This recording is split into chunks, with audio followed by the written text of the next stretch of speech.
Nosso bisa perspectiva tá, mas nem me bisa tem hobby mais reto na caminha e landspaquet cambio na cuta bini, pois nós um tour por uma nota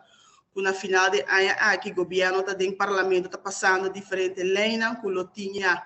consequência para estar elaborando do veld, eigenlijk consequência para o pueblo, e nós temos que dar crítico riba essa aqui, para nós é bem-estar, segurança de estar que nós está representar tá na primeiro lugar. Então, nós precisamos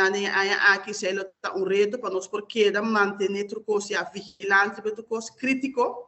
para o momento chega, sai e sempre corda para ir back na nosso veld e me saco e aí que tá bem que a mim lo barra como presidente, pero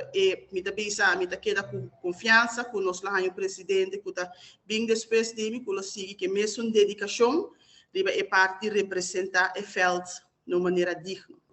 Mas nós precisamos, essa é a verdade, aqui que está bem, fim de janeiro, nós temos uma postulação, nós temos uma comissão, nós sempre temos uma comissão, a comissão nos dá para trucos bem da maneira que está, e o portinho aí também, nós temos que anúncio lo sali, na uma seguinte pessoa que postular o mês para parte do presidente, lo prahasi essa aqui, e na fim de janeiro, nós temos uma votação, na onda que é membro na Corbin e vota para o presidente novo, agora ele tem transpasso de trucos. E também se a mim como presidente lo transpassei de trucos, assim é trabalho não possível, o trabalho não tem possível. Seguro que sim, me desejar tornar anche começar coisa não tá fácil, tá difícil, mas toch trucos bom para ano 2023 e maneira sempre nós seguir luta, nunca nós stop de luta para o que tem direito de bater, nos tour merecer trucos bom, mas para ser muito bem, sempre aqui também trucos bom, hope saúde, sabedoria,